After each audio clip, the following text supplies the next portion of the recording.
Now I want to talk about two different ways that we can collect data. So data collection typically occurs in two different ways. The first way is through simulation.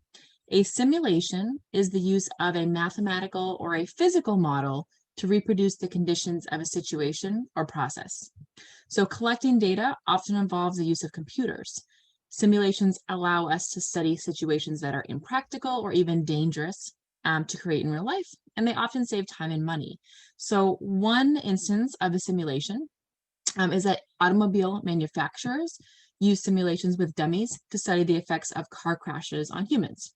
Right, so they have a physical, so it's more of a physical model, right? They have a physical dummy that they place in the car, and then they put the car in various scenarios. So maybe a head-on collision, so they'll have the car, run into the wall, so to say, and they'll see what happens with that dummy. That way they can see how safe the car is, what potential injuries would be to people in the vehicle, and so on. So that's a situation where obviously using real people is extremely dangerous and unethical, right? So they use a dummy or a simulator to see what the data would show or what they think would happen in a real life situation.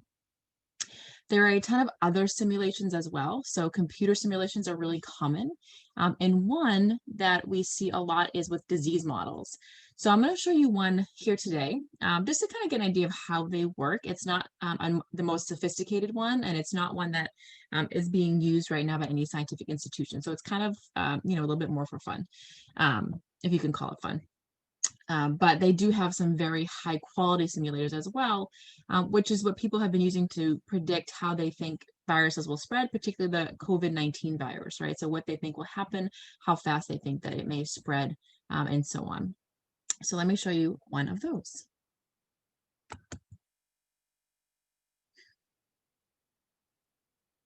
Okay. And I just want to make sure I'm sharing the correct screen.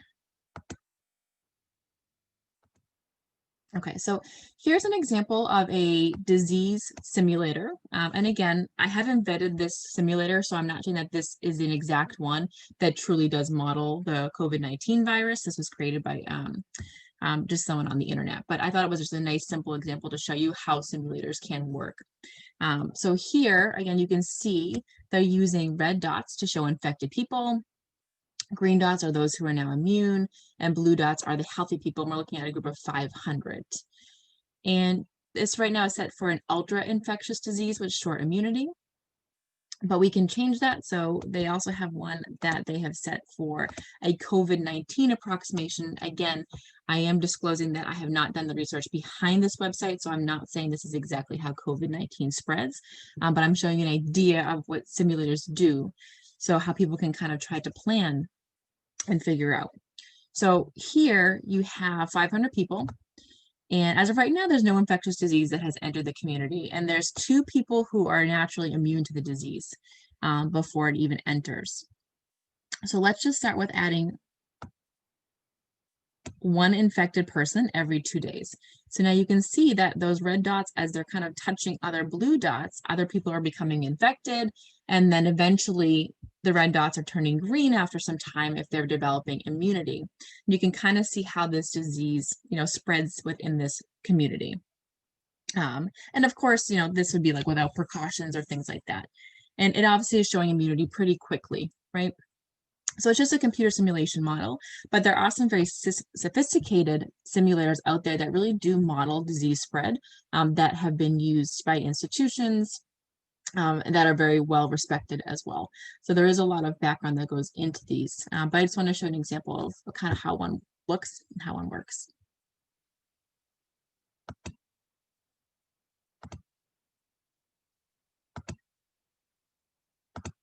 Okay, so that's with simulations. Now, the other way we can get data is typically through surveys, right? So actually observing what happens in the real world. So not using computers or a physical dummy, for instance, to get data, but actually asking people or looking at objects that we can see every day. So a survey is an investigation of one or more characteristics of a population. Most often, surveys are carried out on people by asking them questions, right? So we can get data on things, right? So if I'm looking at a factory, then maybe I take a survey of items to see if they're defective or if they're working correctly. But in this case, we're talking about a more standard survey that we would typically see with people. In designing a survey, it is important to word the questions so that they do not lead to biased results, which are not representative of a population. So we're going to go through some examples, and I have a couple quick links here to share with you guys about things to keep in mind when conducting surveys, or what you should watch out for when you're taking surveys on your own. So ones that are done well are set up so that they are not causing any bias, means they're not influencing people to lean one way or the other. And it's kind of easy to do that by accident in a survey. So it's really important to think about how we're setting up those surveys. All right, so I'm going to click on these links and share some of that with you guys.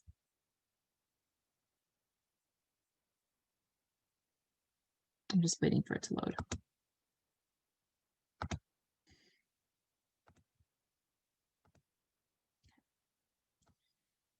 All right, so these are 10 examples of bias that you can find in survey questions. And you can read through this on your own as well. I'm just going to kind of go through it quickly. So the first thing we need to watch out for when creating surveys is the leading question. So one of the biggest mistakes survey creators make is creating a question that leads respondents to give the quote correct answer. So you phrase the question in such a way that people are inclined to answer it in the way that you want. And we don't want to do that. So here are two examples of leading questions.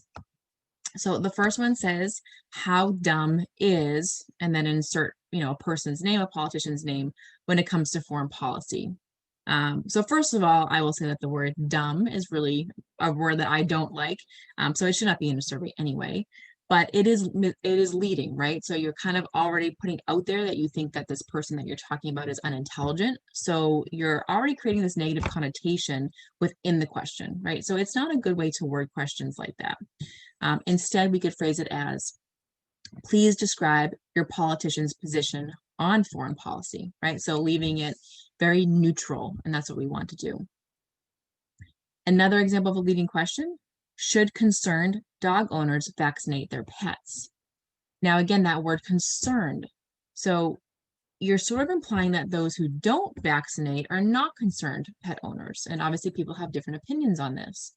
So that word concern kind of, it causes a problem there, and maybe put people on the defensive, right? If there's someone who does not vaccinate their pets, then you're saying that perhaps they're not good pet owners, right? They're not concerned about their animals. So we want to phrase the question in a neutral way, something like, do you think dogs should be required to be vaccinated? Another example is a loaded question. Okay, so with a loaded question, you basically force people into answering the question in a particular way. So for instance, a question like, where do you like to party? Well, if respondents don't like to party, or if they're homebodies, you've kind of set them up where they have to answer the question that may not be truthful, right? So we're assuming here that everybody likes to quote party, and everyone's definition of that is probably different as well, right? So we want to phrase something, again, a little bit more neutral that would allow people to answer in a truthful way and give them that opportunity. So instead of asking it like that, you could say, what do you like to do on the weekend evenings? And that allows some people to say they like to go out, others to say they like to stay home, etc. The double-barreled question is basically asking too much within one question. So an example here is, how happy or unhappy are you with the rate of current school board funding and the Common Core curriculum? So school board funding and the Common Core curriculum in education are two completely different topics. So someone could feel positively on one way and negatively on the other. So by combining them into one question, it makes it very difficult for people to answer, and to answer accurately. So if people say they're unhappy, let's say, you don't really know which one they're unhappy with. So you want to make sure we separate questions out. We only talk about one topic at a time. The absolute question refers to yes or no answers. So again, sometimes yes or no, it may not be the right way. Maybe the answer is sometimes, or maybe, or I don't know, right? So a question like, do you always shower before bed? Well, the obvious answer for most people is going to be probably no, because the word always, do you always shower before bed? Well, no, not always, right? So you've backed people into a corner there. Instead, maybe we should ask a question like, How many nights a week do you shower before bed? And then you can give the people the option of answering every day, 5 to 6, 3 to 4, 1 to 2, or I usually shower in the morning.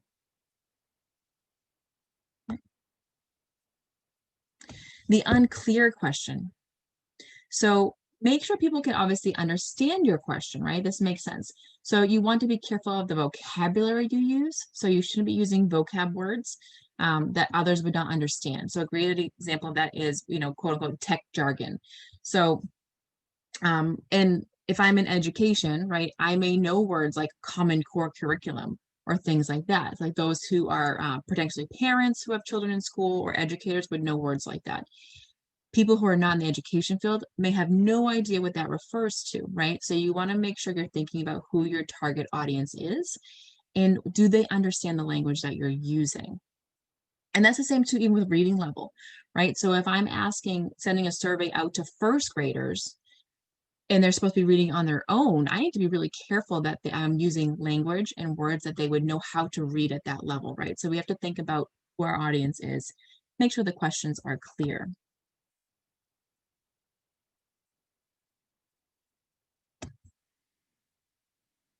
The multiple answer question. So you want to make sure your answers don't overlap is the issue here.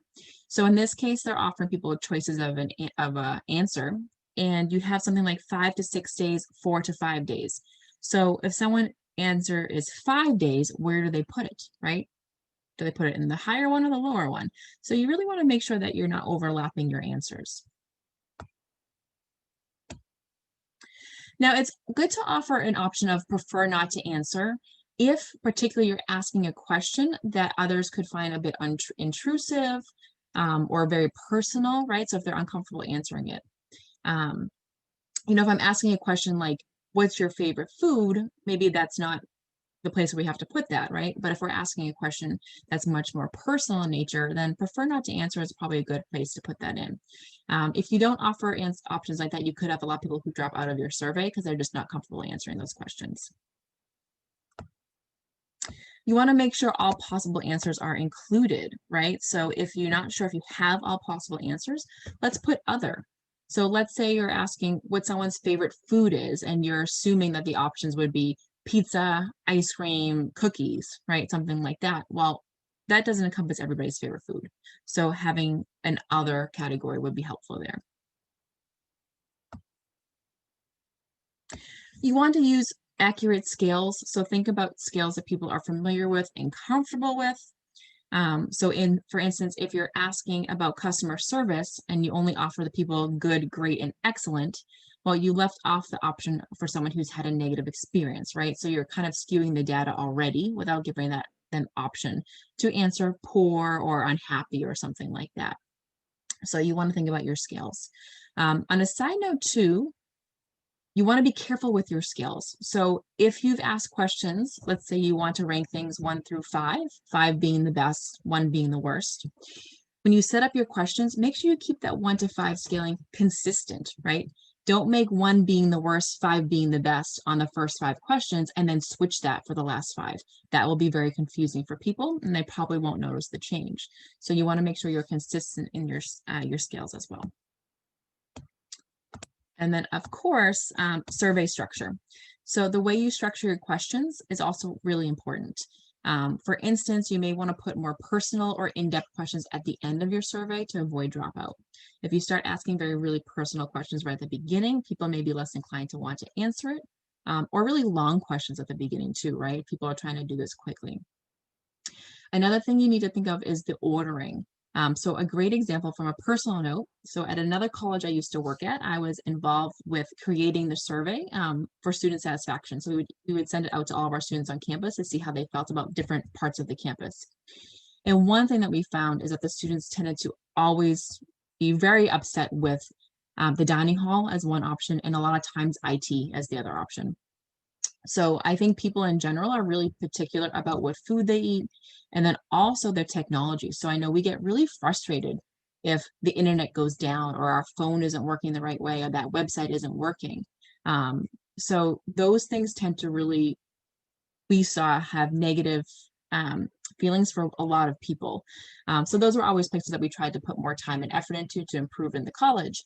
But we also found that because they were so negative, if we followed those questions with another part of the school, a lot of times that would be negative as well. So if I asked a question about the dining hall, and then I asked a question about technology, and then I asked a question about the library.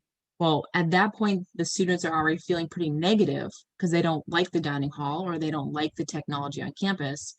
So they tend to answer the next question negative as well, even though they may like the library. So you want to think about the ordering of your questions too, and kind of making sure that, one question that they answer is not going to influence the next set of questions that they answer. So there's a lot that goes into a survey that we may not realize.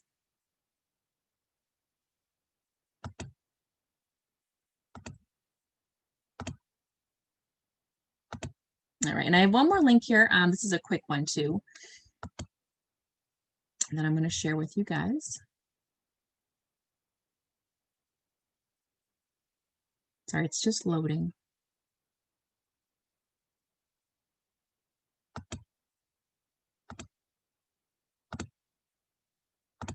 Okay, so this website here, just really quick, and there's actually a lot more that can go into it, but it's something to start thinking about to make sure that your surveys are inclusive when you write them. So a couple things to think about, right? First of all, make sure you only ask questions that you need.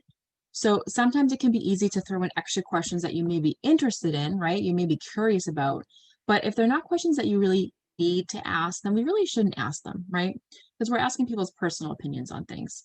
So for instance, if I know, let's say that, and I'm just making this up, the school one year really wants to focus on that dining hall, right? So I'm going to create a survey about the dining hall to see what people want or don't want. Then I don't necessarily need to ask them questions about how often they work out, or do they go to the theater on campus, or do they use the fitness center? Like, those are just extra questions that we're not going to use that information with right now. So let's focus on what we are going to use, right? So we shouldn't ask a lot of extra questions that we're not going to do anything with. Particularly if they're personal in nature, right? So people don't want to give up a lot of personal information if it's not necessary. So only ask questions and get information that we really need. And the second thing, I mentioned this before, is write with your audience in mind. So consider your community. How comfortable are they with written materials or surveys? Think about the reading level of the community that you're putting that survey out for. Again, if I was writing a survey for first graders, I would word it very differently than if I was writing a survey for college students, right? They have different vocabulary, different reading levels, and so on. You also want to think, and this goes into part 3, think about languages, right? So if a lot of your community does not have English as a first language, then you should really think about having that survey professionally translated into other languages so that other people can answer it who maybe English is not their first language, right? So there could be language barriers as well within your survey. Another thing you can do as well is offer that survey to be read to someone or by phone, right? Again, so if someone's reading level is a little bit, is not, let's say, as high as you expect, right? Maybe they're, like I said, English is not their first language, or maybe you created a survey that's using vocab that you shouldn't have, right? You're using tech jargon that people don't understand. Having a phone interview could be a good option. So maybe you have an option to say, we can do this interview on the phone instead. And then that way you can explain or answer questions if someone doesn't understand what you're asking. Also thinking about other ways to be inclusive. So maybe that survey could be given in Braille, maybe it could be read. So I know my kids are in school. A lot of times when they're answering questions on the computer, there's an option to have the question read to them. So if they're having trouble reading it or understanding the question, they can hear it, right? People learn in different ways. So think about different ways that we can give that survey.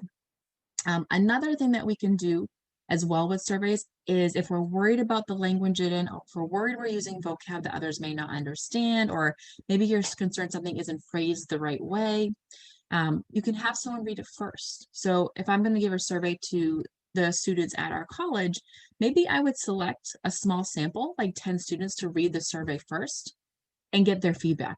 Okay, so I could ask them questions like, do these questions make sense? What did you think I was asking here? Do you understand all the language used? Did you feel that it was worded appropriately? Did you feel like it was leading you in a certain direction? and so on, right? So it is helpful to get others' opinions to make sure that your survey does read correctly so that people are answering the questions that they're supposed to be answering. And of course, that it feels inclusive of everybody. So we're not leaving out any groups, we're not leaving out, different languages or different ways of doing things like listening versus reading and so on. So it's always good to see if you can get a sample of people to just read it first, to see if it looks good. That way you have a better chance of, changing anything before you send the survey out. Then afterwards, you're getting responses and maybe you're unsure if people understood the question the right way, which can happen. I've gotten data back myself where you're kind of looking at the answers and maybe they're confusing. They're really different than what you expected. And then you start to wonder, okay, do people really feel this way? Or maybe did we not word that question well? Maybe it was being confused with a different, facility on campus or something like that. So all these things really do matter when we do surveys. So it's something for you guys to think about too when you're taking surveys. Do you think the survey was worded and organized well?